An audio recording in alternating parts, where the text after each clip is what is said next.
Армысыздар, медицина сүйер қауым, сіздермен бірге мен Темірлан, және де бүгінгі видео сабағымызды біз остеология курсын жалғастыратын боламыз. Бүгінгі біздің қарастыратын тақырыбымыз кеуде торы сүйектері.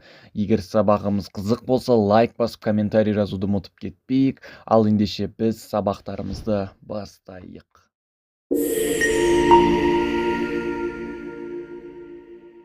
Кеуде торы сүйектері негізгі үш бөлімнен тұрады. Яғни қабыртқалар, төс сүйектер және кеуде омыртқалары.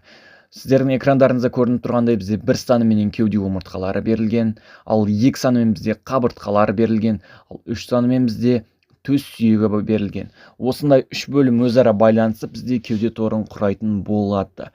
Енді біз қабыртқаларға тоқталып кететін болсақ, қабыртқалар латынша косте. Қабыртқалар негізгі екі бөлімнен тұрады: артқы сүйектік бөлімі және де алдыңғы шеміршектік бөлігі. Алдыңғы шеміршектік бөлігін латынша картилага косталис деп атайтын болады. Экрандарыңыздан көріп тұрғандарыңыздай, қабыртқалардың артқы бөлімі арқылы олар омыртқалармен байланысатын болады, нақтырақ айтқанда кеуде омыртқалармен. Ал алдыңғы шеміршектік бөлігі арқылы, картилага косталис арқылы, олар бізде төс сүйекпен байланысатын болады. Яғни көк түспен көріп тұрғандарыңыздай ол шеміршек. Осы шеміршектік бөлімі арқылы төс сүйегімен байланысады, ал артқы сүйек бөлігі арқылы бізде кеуде омыртқалармен байланысатын болады. Енді біз дәл қазір осы сүйектік бөлімге тоқталып кетейік. Осы қабыртқалардың сүйектік бөлімі негізгі үш бөлімнен тұратын болады. Яғни ол қабыртқаның басы, қабыртқаның мойны және қабыртқаның денесі. Осы үш бөлім негізгі осы сүйектік бөлімді құрайтын болады. Енді нақтырақ әрқайсысына жеке-жеке тоқталып өтетін болсақ, қабыртқа басы немесе латынша капут косте келесі құрылымдардан тұрады. Яғни буындық беті фасис артикулярис капитис косте. Бұл бөліммен арқылы қабыртқа шұңқыршалармен байланысады. Яғни омыртқаларда орналасқан қабыртқа шұңқыршалармен байланысатын болады. Оны сіздер экрандарыңызда қазір көріп тұрсыздар. Міне фасис артикулярис капитис косте. Осы бізде буындық бетті екіге бөліп жататын қырқасы болады. Латынша криста капитис косте. Ол екінші және де 10-шы қабыртқаларда бар қырқа болып табылады. Осылайша ол бізде буындық бетті екіге бөлетін болады. Солайша бізде алдыңғы сабақта айтып кеткенімдей, омыртқалардағы жартылай буындық беттерге сәйкес буындық бетін құрайтын болады. Келесі құрылым бізде қабыртқа мойны немесе коллум косте. Оны экрандарыңызда көріп тұрсыздар, мынау басы, міне мынау мойны. Коллум косте деп бізде келесі құрылым болады, ол қырқасы немесе кристоколли косте. Бұл кристоколли косте міне көріп тұрсыздар. Мынау суреттеріңізде көрінбей қалыпты, но бірақ та бұл болады. Мынау бір жердегі құрылым. Бұл бізде бірінші және 12-ші қабыртқаларда жоқ, бірақ барлық қабыртқаларда бар қырқа болып табылады. Келесі құрылым бізде қабыртқа төмпешігі немесе туберкулум косте. Бұл құрылым бізде буындық беті бар құрылым болып табылады. Яғни осы буындық беті арқылы кеуде омыртқаларындағы именно көлденең өсіндінің қабыртқалық шұңқыршаларымен байланысатын болады. Яғни алдындағы сабақта айтып кеткен фовеа косталиспен. Осылайша бұл омыртқалармен тығыз байланыс түзуге қатынасатын болады, осы туберкулум косте арқылы. Енді бізде келесі құрылымдарға тоқталып кетейік. Келесі құрылымдар бізде қабыртқа денесі, корпус косте деп аталатын болады. Бұл қабыртқа денесінің бізде омыртқалық ұшы мен шеміршектік бөлігінің арасы болып табылады. Көріп тұрғандарыңызда экрандарыңызда қабыртқа денесінің төрт бетін ажыратады. Яғни сыртқы беті дөңестеу келген беті, ішкі беті кеуде қуысына қараған жағы, ол міне мынау жағы ойыстау келген. Ол енді жоғарғы қыры доғалдау келген, төменгі қыры өткірлеу келген, көріп тұрғандарыңыздай. Енді бізде 5-ші құрылым, ол бізде ангулус косте. Мынау денесінің омыртқалық ұшына жалғасқан жері, ол бізде 1-ші және де 10-ші қабыртқаларда болатын болады. Яғни мынау міне мойнынан денесіне өткен жері, мынау жер ангулус косте деп аталады. Келесі құрылым бізде қабыртқа астылық жүлгелер, сулкус субкосталис деп аталатын болады. Бұл құрылымдар арқылы бізде артериялар және де қан тамырлар өтетін болады. Осыменен бізде қабыртқалардың сүйектік бөлігінің құрылымдары аяқталды. Енді біз шеміршектік бөліктің құрылымдарына тоқталып кететін болсақ. Так, жалғастырамыз. Шеміршектік бөлімі. Шеміршектік бөлімі бізде төспенен байланысатын қабыртқа бөлімі болып табылады. Осы шеміршектік бөліміне байланысты біз қабыртқалардың үш түрін ажыратамыз. Осы шеміршектік бөліміне байланысты. Яғни ол бізде тікелей төс сүйекпен байланысқан қабыртқалар. Оларды біз негізгі қабыртқалар дейміз. Латынша costae verae. Олар бізде бірінші және де жетінші қабыртқалар болып табылады. Келесі бізде төс сүйекпен жанама байланысқан 8-ші және де 10-ші қабыртқалар. Олар бізде жалған қабыртқалар деп аталады. Costae spurae деп аталады. Келесі бізде төс сүйекпен байланыспайтын 10-ші және де 12-ші бос қабыртқалар. Оларды немесе біз қозғалмалы қабыртқалар. Costae fluententes деп атаймыз.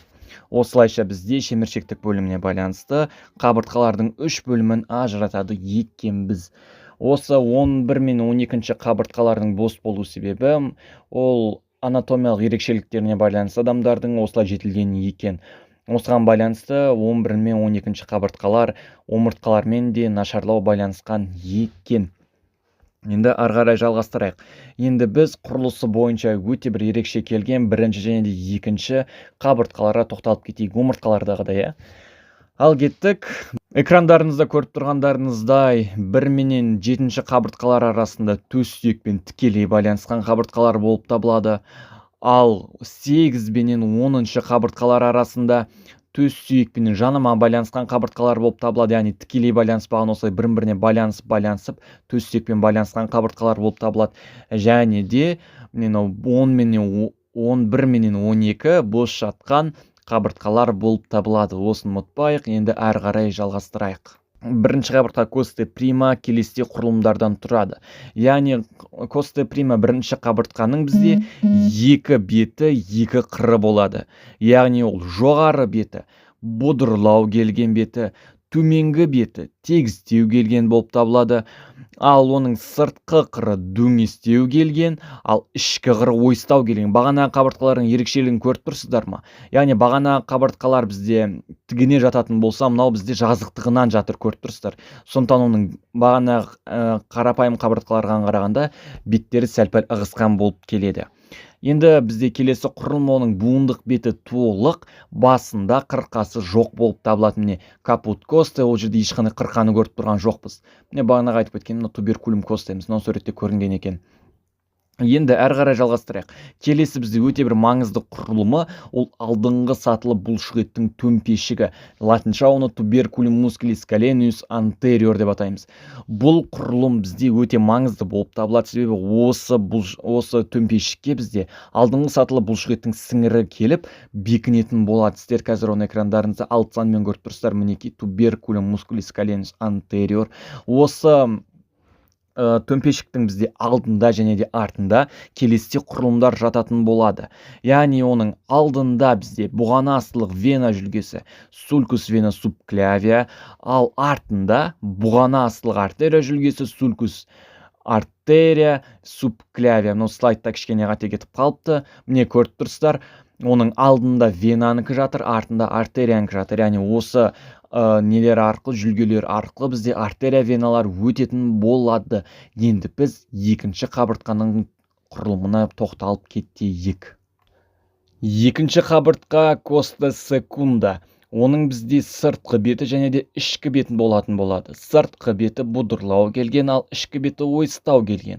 Сыртқы бетінде де оның келесідей құрылым бар, яғни алдыңғы тісшеленген бұлшықеттің бұдыры tuberositas musculis serratus anterior.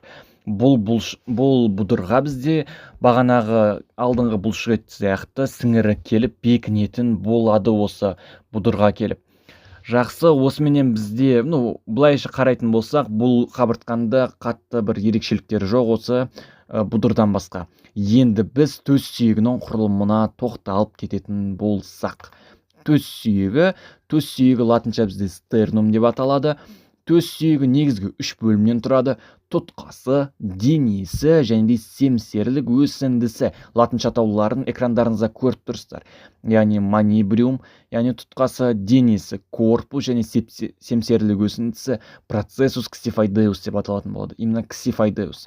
Жақсы, дальше кеттік. Экрандарыңызда оның суреттерін көріп тұрсыздар. Міне мынау бізде манебриум тұтқасы, корпус денесі және де процесс ксифайдоз міне шанжарға яғни қылышқа ұқсап келген құрылым болып табылады.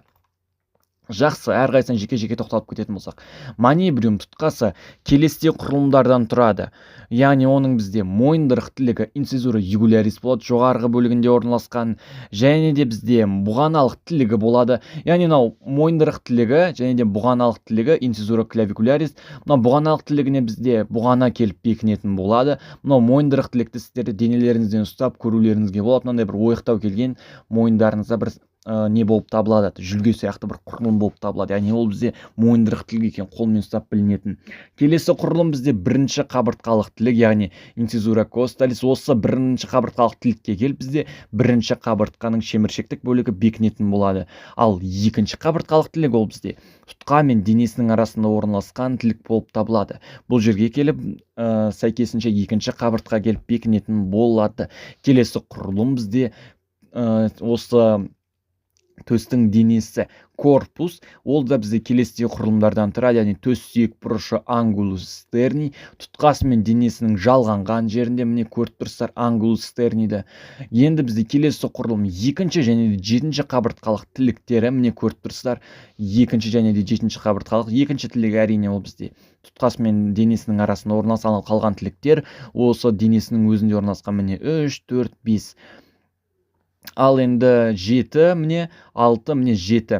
Енді жалғастыратын болсақ, 4 жұп бізде толық болады, яғни ол бізде 3, 4, 5, 6, ал 2 жұп жартылай болып келеді, яғни ол 2, 7 осы тіліктер. Міне 7 мынау жерде орналасқан, яғни ксифайдоз пен денесінің арасында, ал 7 міне, ал екіншісі тұтқасы мен денесінің арасында орналасқан, сондықтан олар жартылай болып келеді.